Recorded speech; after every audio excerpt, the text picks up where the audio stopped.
श्री कृष्ण का पूरा जीवन एक मिसाल है कि कदम कदम पर मिले संघर्ष में भी कैसे मुस्कुराया जाता है, और यही प्रेरणा वो आपको भी देते हैं। उनके जीवन के ये 7 संदेश आप यदि समझ गए तो जीवन में कभी हताश नहीं होंगे। उनके जीवन का पहला सबक ये है कि जैसे श्री कृष्ण कारागार में जन्मे थे, लेकिन उस रात स्वयं ही कारागार के दरवाजे खुल गए थे। सभी सैनिक सो गए थे, सभी बेड़ियां टूट गई थी। ये घटना कोई आम नहीं है। ये घटना ये सिखाती है कि चाहे आप कितनी भी बड़ी समस्या में फंसे हो, लेकिन जब ऊपर वाले का ध्यान आप पर होगा, तब सारी बेड़ियां स्वयं टूट जाएंगी, सारी समस्याएं हल हो जाएंगी, सभी रुकावटें खत्म हो जाती हैं और कोई ताकत आपको आगे बढ़ने से नहीं रोक सकती।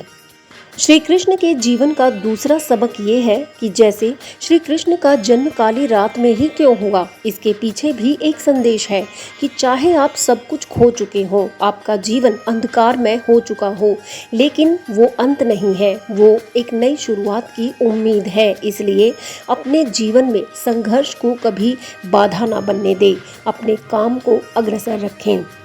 तीसरा सबक ये है कि श्री कृष्ण का जीवन हमें ये सिखाता है कि जैसे वासुदेव जब श्री कृष्ण को गोकुल छोड़ने जा रहे थे, तब बहुत तेज बारिश हो रही थी, तब भी यमुना का जल स्तर बढ़ा नहीं, बल्कि शेषनाग ने भी वासुदेव और श्री कृष्ण का बचाव किया था। ये घटना संदेश देती है कि आप जिस भी रास्ते पर हो, यदि वह उचित है और स्वार्थ से परे है, तो उसे पूरा करने में प्रकृति भी आपका भरपूर साथ देती है।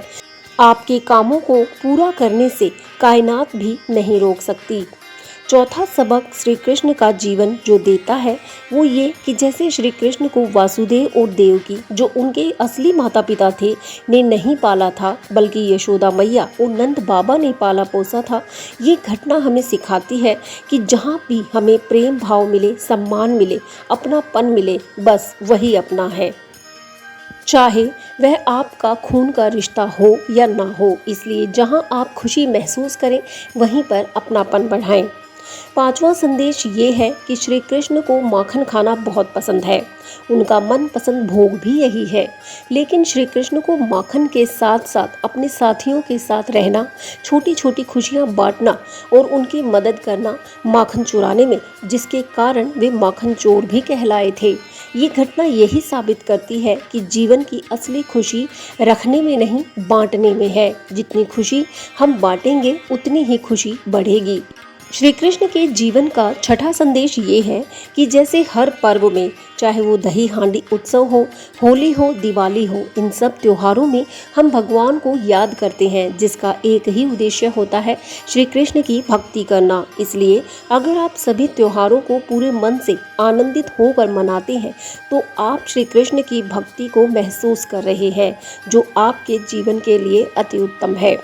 सातवां और अंतिम संदेश यही है कि श्री कृष्ण ने गीता में अर्जुन को जो संदेश दिया है कि यदा यदा ही धर्मस्य ग्लानिर्भवति भारत, यानी जब भी इस पृथ्वी पर पाप बढ़ेगा, श्री कृष्ण जरूर वापस आएंगे। यानी जब जब आप जीवन में असहाय महसूस करेंगे, तब तब आप तक किसी न किसी रूप में भगवान अपनी सहायता अवश्य भेजेंगे।